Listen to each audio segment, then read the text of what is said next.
Bonsoir à toutes et à tous, bienvenue à ce journal. Au sommaire, élection au Burkina Faso, l'examen des candidatures pour les législatives a officiellement débuté aujourd'hui. Les travaux doivent prendre fin samedi prochain. Des jeunes issus des partis politiques sont depuis ce matin à l'école de la promotion des droits humains. Ils ont reçu cet après-midi des leçons de droits humains de la part du ministre Augustin Loada. 2 morts, c'est le triste bilan du non-respect de la réglementation en vigueur dans le secteur minier en cette saison pluvieuse. Le syndicat national des orpailleurs réagit suite à l'éboulement survenu hier à Djibou. 5 jours après la clôture officielle des dépôts de candidatures pour les législatives, l'examen des dossiers a débuté aujourd'hui. Une centaine de candidatures a été recensée auprès de la CENI et la publication de la liste officielle des candidats prévue le 11 août. Le reportage est signé Joël Zoundi. C'est parti pour l'examen de validation des dossiers de candidature des formations politiques et regroupements d'indépendants à l'élection législative du 11 octobre prochain. Actuellement, nous avons 100 partis politiques et regroupements d'indépendants qui ont déposé des dossiers. Il y a 81 partis et formations politiques. En réalité, 79 partis politiques, 2 formations politiques et puis 18 organisations regroupements d'indépendants. Voilà donc ceux qui ont déposé la candidature. Nous avons donc listé l'ensemble des candidats, qu'il y a 100 partis et regroupements. Tous n'ont pas déposé de dossier dans les 45 provinces avec effectivement la liste nationale. Les listes officielles seront connues dans 2 jours. Mercredi 8 août, nous allons signer le procès verbal de validation. Et après cela, le président de la CENI va certainement s'enfermer avec ses services techniques. En tout cas, nous avons le défi de publier la liste le lundi 11. S'ouvrent les contestations si les gens le souhaitent. Le président de la CENI, Maître Barthélemy Kéré, au vu des dispositions du nouveau code électoral, s'est voulu clair sur les missions de son institution. La CENI ne sait pas. La CENI n'a pas de moyens d'investigation. La CENI n'a aucun moyen de contrôle. Donc la CENI n'étant pas une structure de décision, on ne peut pas se permettre donc d'examiner ce genre de choses-là. Nous publions donc les dossiers qui sont complets et effectivement qui ne font pas problème. Si quelqu'un estime que tel ou tel mérite d'être invalidé sur telle ou telle base juridique, code électoral, article 165, article je ne sais pas quoi, il va devant le Conseil constitutionnel. Et cela semble satisfaire les différents responsables politiques. Nous apprécions positivement l'organisation que la CENI a mise en place pour nous permettre d'aller progressivement et de façon sûre vers les élections elles-mêmes. Que ce n'est pas à la commission de dire qu'on rejette la candidature de ceux qui ont soutenu la modification de l'article 37. Non, c'est le côté administratif qui nous importe. Et ce côté administratif-là, si on le tranche, le contentieux peut être ouvert par n'importe qui. 10 sous-commissions ont été créées pour examiner en commission les différents dossiers de candidature.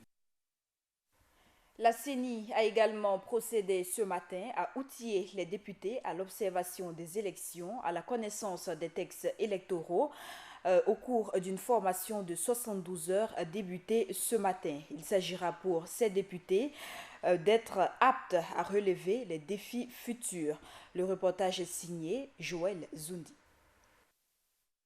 L'administration électorale, le vote, dépouillement et résultats, l'observation électorale, c'est autour de ces modules que les formateurs de la CENI vont renforcer les capacités des membres du Conseil national de la transition d'ici ce 8 août 2015 à Ouagadougou. Il s'agit d'outiller l'ensemble des députés à un certain nombre d'éléments fondamentaux, notamment l'organisation des élections, notamment la conduite, notamment l'observation, notamment le rôle des médias, autant de modules qui vont être abordés et qui vont permettre donc aux députés de bien aborder leur rôle dans le cadre des élections à venir. À seulement 2 mois de la date des élections du 11 octobre, ce séminaire est le bienvenu selon Jean-Hubert Bazier.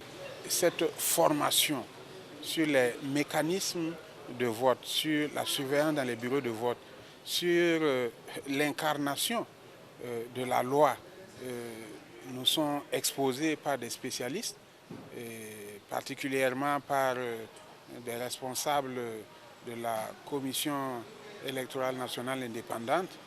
C'est un complément indispensable pour avoir une vision globale de la situation électorale. et du vote en général. Que si elle venait 6 mois avant, peut-être que certains éléments seraient oubliés.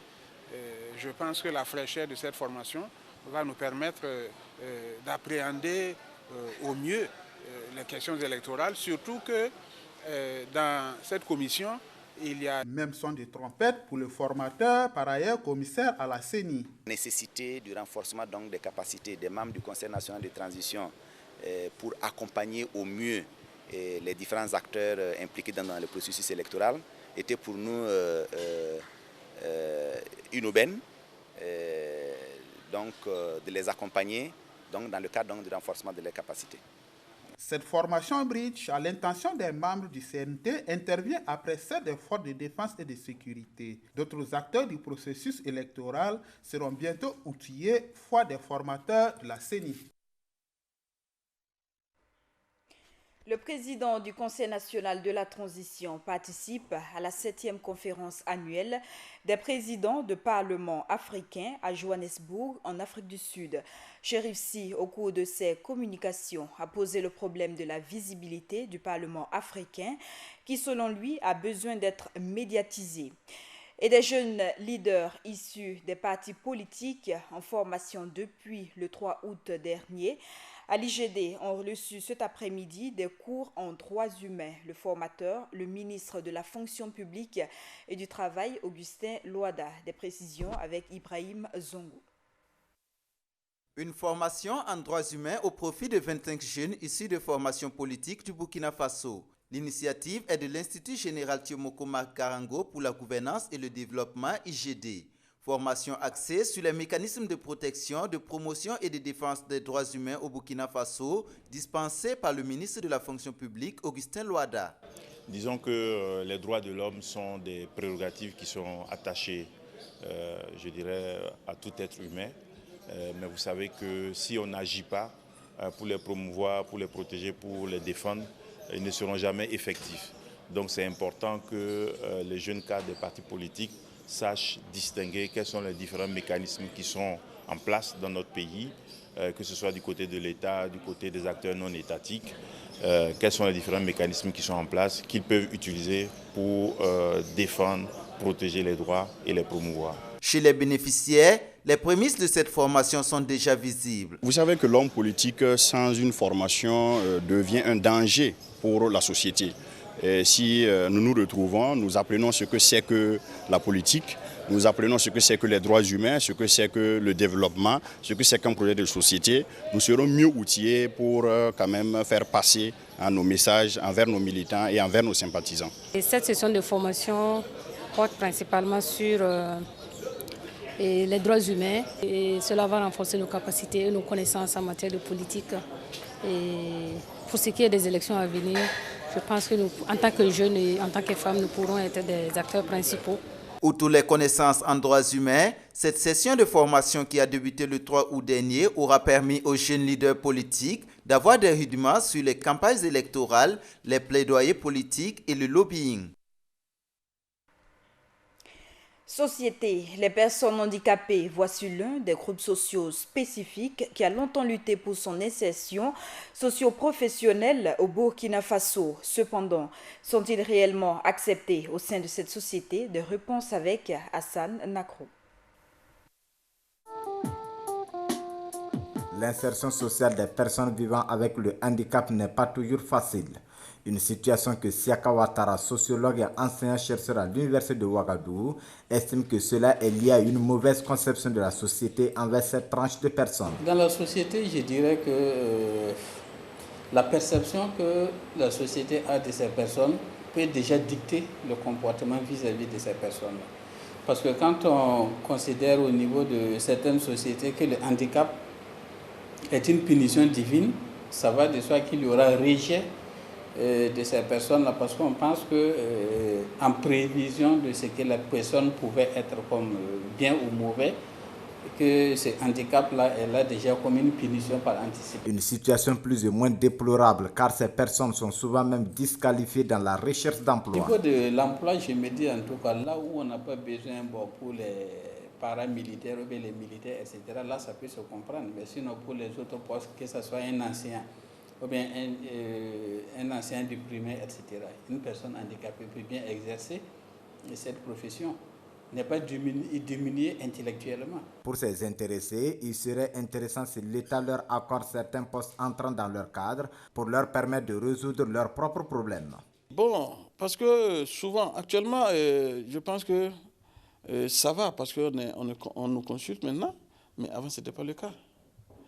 Mais je pense qu'il y a des postes là où nous pensons que c'est mieux que ce soit des personnes handicapées qui vont essayer de réfléchir sur leur propre sort.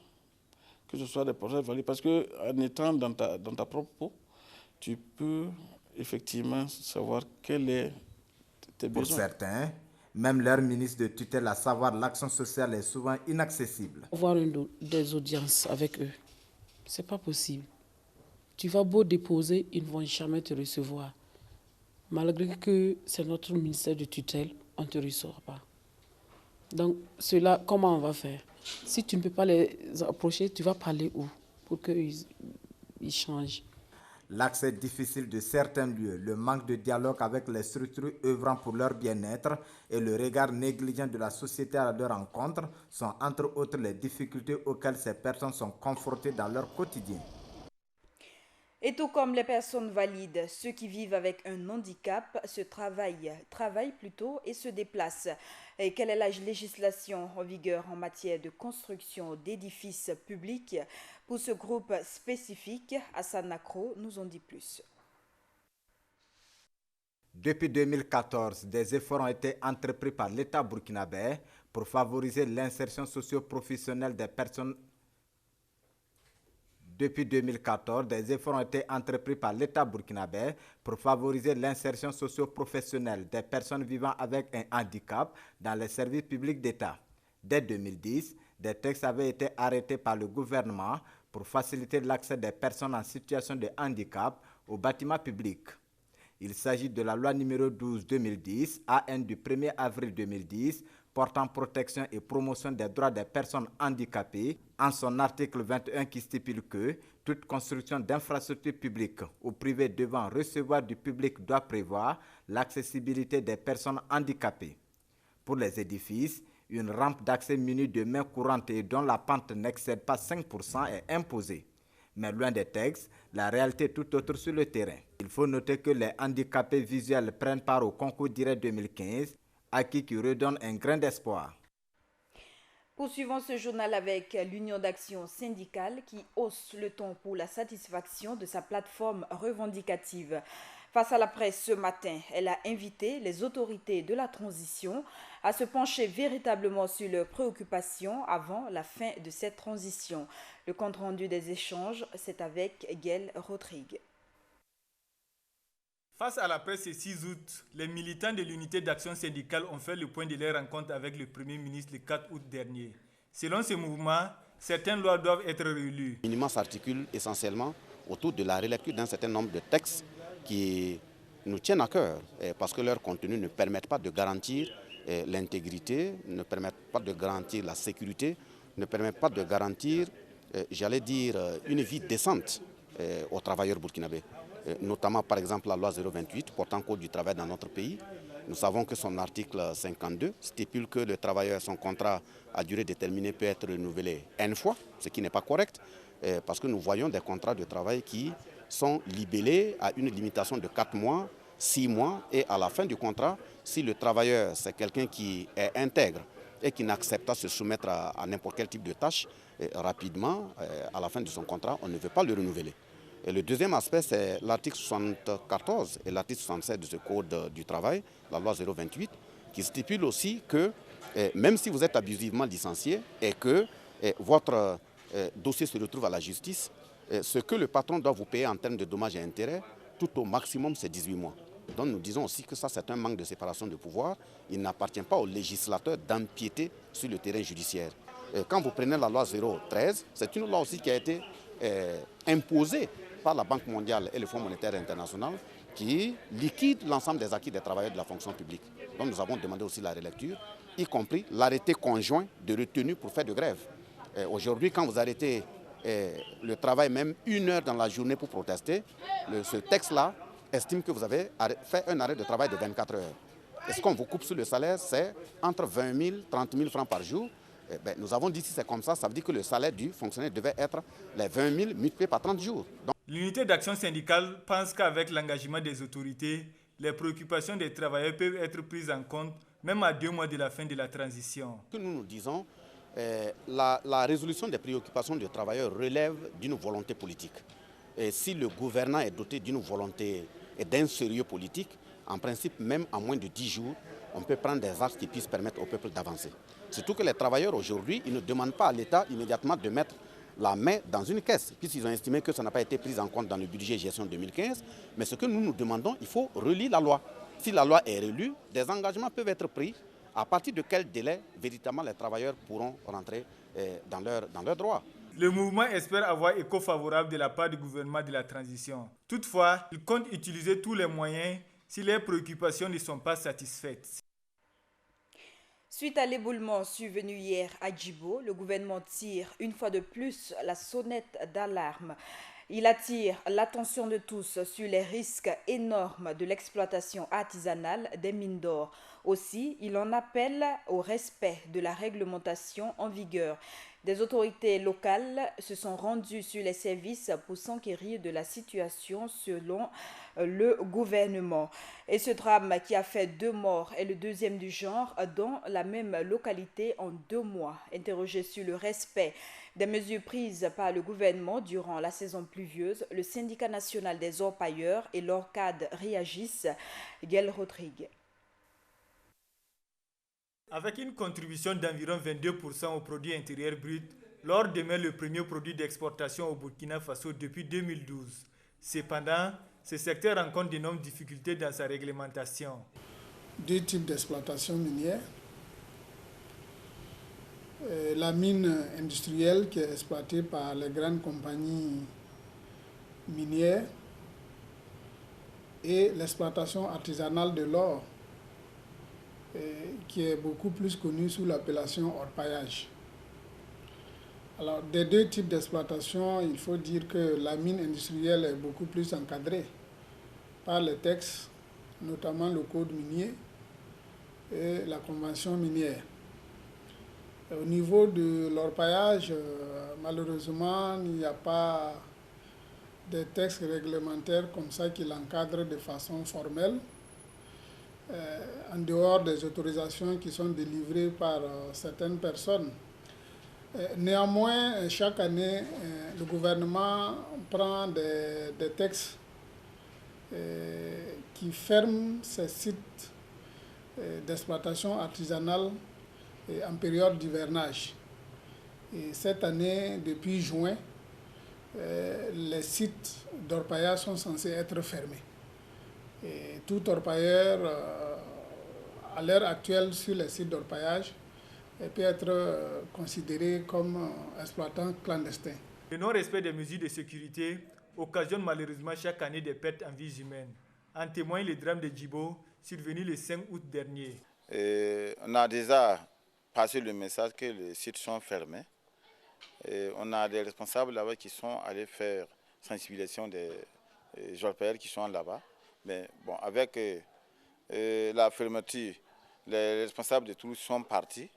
Donc maintenant, ce sont des orpailleurs certains orpailleurs qui n'ont rien à faire, qui sont fraudés à aller rentrer, que les bourrements, tous les sont tombés sur eux comme ça. Pour les représentants de l'ONG ORCAD, une mesure forte de la part des autorités arriverait à freiner cette pratique. Peut-être que l'État gagnerait à mettre un peu de moyens de sorte à pouvoir avoir une présence permanente de la sécurité sur les sites d'orpaillage à grande fréquentation, en tout cas, chaque année pendant la fermeture de ces sites d'orpaillage. Une véritable prise de conscience de la part des orpailleurs pour le bon déroulement des activités dans les différents sites miniers est nécessaire. L'accord tripartite sur le rapatriement des réfugiés maliens est au cœur d'un atelier de 2 jours.